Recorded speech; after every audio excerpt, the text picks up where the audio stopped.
Extrait des Métamorphoses, chant 8. La belle Atalante, l'honneur des bois du lycée. Une agrafe légère retient sa robe flottante. Un simple nœud relève ses cheveux.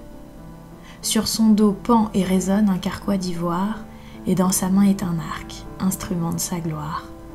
Telle est sa parure, et quant à sa beauté, on dirait un jeune héros avec les grâces d'une vierge.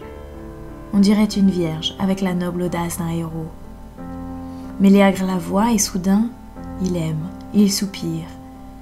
Mais à son amour, les dieux refusent leur aveu. Heureux, s'écrie-t-il, le mortel qu'elle jugera digne de son cœur et de sa main. Le temps et le lieu l'empêchent de poursuivre, et son amour se tait. Non loin est une forêt épaisse que le temps et le fer ont respectée. Elle s'élève de la plaine sur les collines et domine les campagnes d'alentour. La troupe guerrière pénètre dans son enceinte. Les uns tendent l'étoile, les autres lancent les chiens. Plusieurs suivent les traces du sanglier. Tous cherchent et hâtent le moment du danger. Dans la forêt est une vallée profonde où les torrents formés par les pluies réunissent leurs eaux. Là croissent de toutes parts le saule flexible, l'algue rampante, le jonc des marécages, l'osier souple et le roseau à la tige si longue et si légère.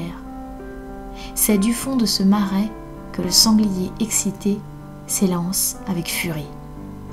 Tel l'éclair rapide, déchire et fend la nue, dans sa course violente, les arbres heurtés tombent avec fracas et la forêt s'ébranle et retentit. Les chasseurs s'écrient d'un bras ferme, ils agitent, ils présentent leurs dards armés d'un large fer. Le monstre se précipite, il disperse, il dissipe. Il frappe au hasard la meute aboyante qui voudrait en vain l'arrêter dans sa course. Échion, le premier, fait partir un dard inutile. Il n'atteint qu'un érable qu'il blesse légèrement. Le second javelot, s'il n'eût été lancé avec trop de force, se fut enfoncé dans le dos du monstre. Mais il vole au-delà du but. Jason l'avait lancé.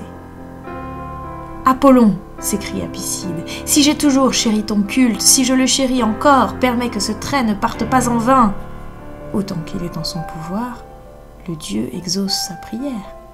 Le monstre est atteint, mais il n'est point blessé, tandis que le trait fendait les airs, Diane avait arraché le fer dont il était armé. Cependant le sanglier que le bois a frappé s'irrite, et la foudre est moins ardente, son œil étincelle, il vomit une haleine brûlante, tel que le pesant bélier dirigé par de puissants efforts bat à coups redoublés les remparts des cités, ou des tours que défendent d'intrépides soldats, tel sur ses ennemis, il frappe et tombe. Il renverse Hippalmos et Pélagon qui défendaient la droite des guerriers. On les relève, on les soustrait à sa fureur. Le fils d'Hippocoon, Énésime, n'évite pas ses coups mortels. Agité de terreur, il allait fuir lorsque le sanglier lui coupe les jarrets. Nestor, qui doit régner à Pylos, n'eût peut-être jamais vu les remparts de Troie, si, s'appuyant sur son javelot, il ne se fût élancé sur un arbre voisin. Là, sans danger, il regarde le monstre, qui, dans sa rage toujours croissante, sur le tronc d'un chêne, au meurtre exerce ses dents, semble renouveler son audace en les aiguisant, et dans la cuisse du grand Othryade enfonce leur ivoire tranchant. Cependant les deux frères gémeaux, qui ne brillent point encore dans l'azur des cieux, montés sur deux coursiers plus blancs que neige, brandissent dans l'air retentissant la pointe de leurs dards. Ils auraient sans doute atteint le monstre s'il ne se fût jeté dans un taillis épais, également impénétrable aux traits et aux chevaux.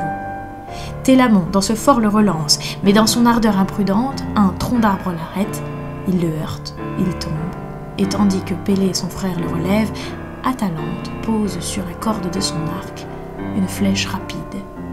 Elle part avec force lancée. Le sanglier est atteint sous l'oreille, et ses soies hérissées se rougissent d'un peu de sang. Elle s'applaudit, mais Méléagre, encore plus charmé qu'elle, fut le premier, dit-on, qui vit le trait ensanglanté, le premier qui le fit remarquer à ses compagnons. « Oui, s'écria-t-il, l'honneur du combat vous appartient et le prix vous est dû. » Il dit, et les héros rougissent, ils s'exhortent et s'animent par leurs cris, et lancent sans ordre à la fois une foule de traits qui se choquent, se nuisent et volent au hasard. Armé d'une hache, l'Arcadien en sait que sa fureur entraîne à sa perte. « Compagnons, s'écrie-t-il, apprenez à distinguer les exploits d'un guerrier et ceux d'une femme. et céder le prix au mien.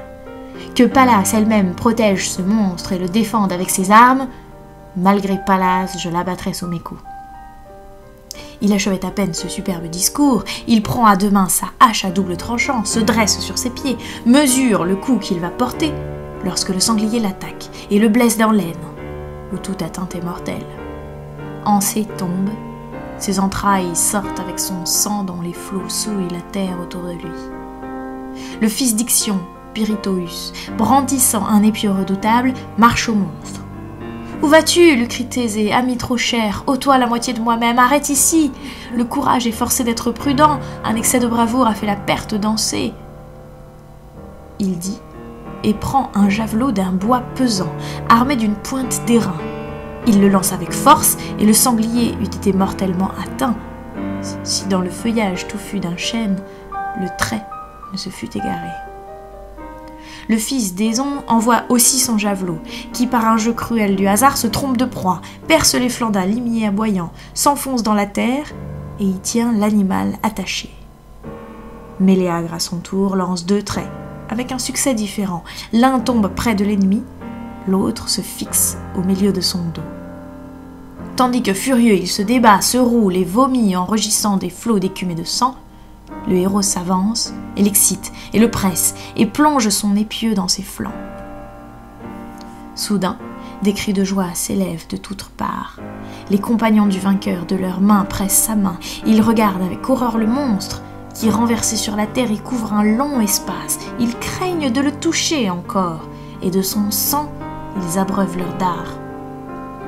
Méléagre, pressant du pied la tête du sanglier, « Atalante, dit-il, recevez ce prix de ma conquête et partagez-en la gloire avec moi. » À ces mots, il lui présente la dépouille, au crin hérissé et à la hure sanglante.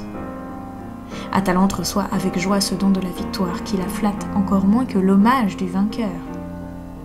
Mais cet hommage excite l'envie, et l'on entend un murmure général. Toxé et Plexippe élèvent un bras menaçant et s'écrient à haute voix. « C'en est trop ! Arrête, femme orgueilleuse, et n'usurpe pas ici nos droits et nos honneurs, que ta confiance en ta beauté ne t'abuse point, et crains de réclamer vainement celui qu'elle a séduit. » À ces mots, ils osent lui arracher la hure et ravir à Méléagre le droit d'en disposer.